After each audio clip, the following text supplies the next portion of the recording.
All right, introduce the gun. Recording. This is Mike. He's not what you meant. Not exactly. His name's Benjamin, by the way. Oh yeah, I don't pay attention to names. Alright, so Airgun Depot was nice enough to give us some T&E for air rifles, obviously. And this one is the BullDog 357 by Benjamin. I want to say Benjamin Moore, but that's not it. It's just Benjamin. It's a PCP. It's 357. It looks nice and I can't wait to shoot it. Alright, any PCP air gun, you've got to refill it. We've got a high pressure bottle here. Right now it's got about 4,000 PSI in it. And on the gun, it goes up to about 2,500 PSI when we max it off. Every shot seems to knock off about 100 PSI out of this particular rifle. Now the one thing that I have noticed about this one, there's a cover over the valve. Turn it around so you can see here. This cover to me is fiddly. I have trouble getting this cover on and off, but your fill valve is under there. So far, if there's one thing I would change about the gun, it would be this cover. And yeah, I've tried multiple ways to get this thing off. There it goes. It's just a little flap you're supposed to press in, but there is not a lot of bite to it. So I do have trouble getting that off.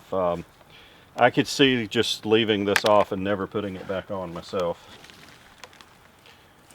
So the way that you refill, you'll have a regulated nozzle on the tank. You simply attach it. Make sure it's attached. And then you open the valve.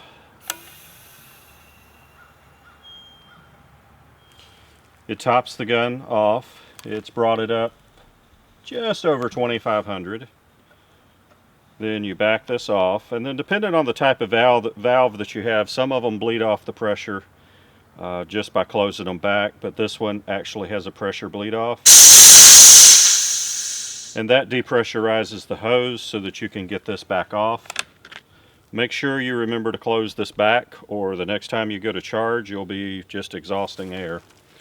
And at that point, it's now fully charged and ready to go.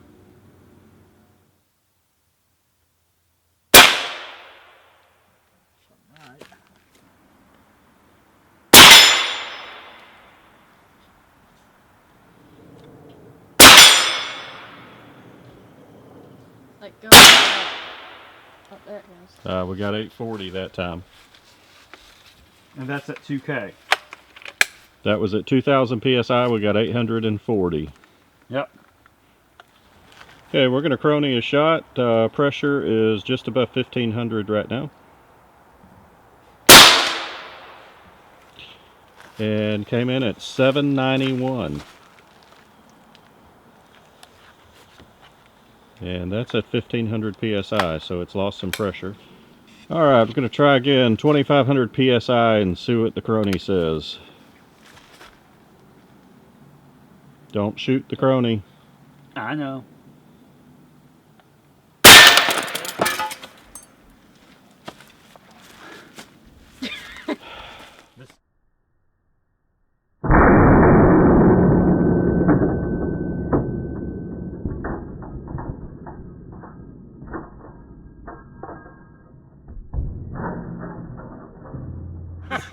Back at you, buddy.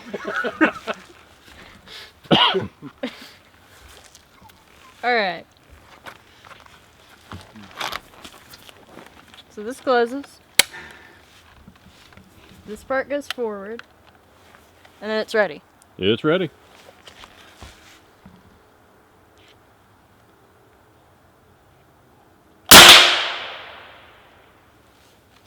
But you gotta open and close again? Yep, just like a bolt action.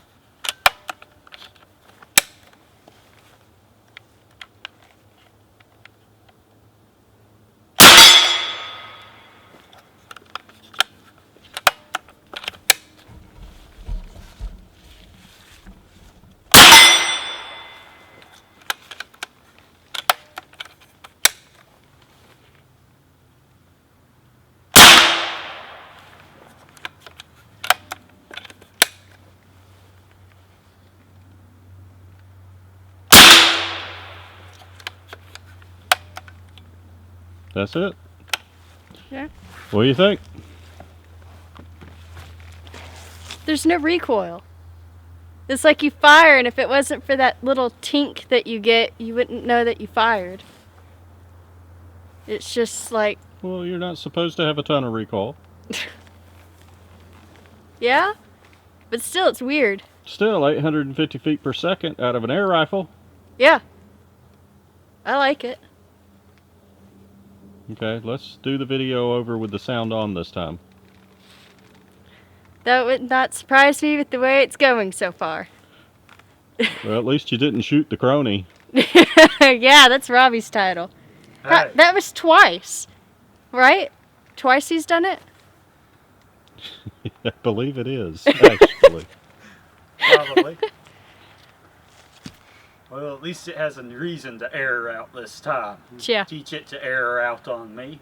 So subscribe, watch our videos so we can afford to buy another crony. Yeah.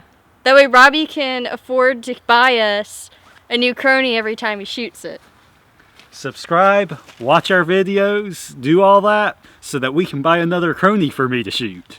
Yeah, well, if that's what you guys want to see, then we'll keep buying cronies. You just gotta get the views up so we can do it. Yeah, what crony are we going to destroy today? Ah. Well, things happening today. Well, Robbie shot the crony. Now, we had already actually done the shots ahead of time and got the speeds that we wanted and had those written down. We were just trying to get them on camera, so we do still have the speeds in the specs that we put up there. You know, but the crony did actually survive. Robbie was able to take it and put it back together. He had actually only hit the upright, which you can see there, and taken it apart. Now, I never thought he was about to pull the trigger. I would have said something sooner, seeing how low he was aiming. He didn't compensate for the offset between the scope and the muzzle of the gun. Now, the reason that he was aiming so low is we were having a lot of trouble getting the crony to register the pellets out of the air gun, and I think the reason for that is the puff of compressed air that comes out with the pellet was interfering with its ability to pick up and register that, because we've used it with other guns, our cowboy guns, with no trouble. Misses one every now and then. You know, I guess we should do a review on that crony one day. I would say it's not the best crony, but it seems to work okay. Just not in this case, and of course he shot it. Now, our friend in there, when we came back after the cut of slow motion, you could hear him laughing. What I was kidding about is there's actually a button on the front of the crony that says FU. It's the letter F, the letter U. And I'm assuming that means function, but I've never pressed it to see what'll happen. And I was showing it to him, and I was like, you know, what does this FU button do? I'm afraid to press it. He says, well, now you know. You know, back at you, buddy. I mean, that's what he was talking about. We were kidding about blowing the crony up, but anyway, we had a lot of fun that day. And we're going to do at least one more video about the BullDog BullPup rifle here, the Benjamin. So ask your questions down in the comments section. If you would like to ask a specific question, do so. We're going to try to gather those up, and then in our next video with this rifle, we'll try to actually answer those questions for you and be specific. Ask what you want to know about the rifle if you were wanting to purchase one. Now, full disclosure, this is a T&E gun for us. Air Gun Depot sent this out to us so that we could bring it to you in video, and I'll have to say my initial impressions are, wow, this is a firearm, and it is not a toy. You can use this for hunting. We actually have the .35 pellets or 9mm pellets that we have here that we were using, and we also got a small box of hunting rounds, 357 rounds that we can put through it. We're going to try a few of those out, maybe in some water cantaloupe or something, and see how they do.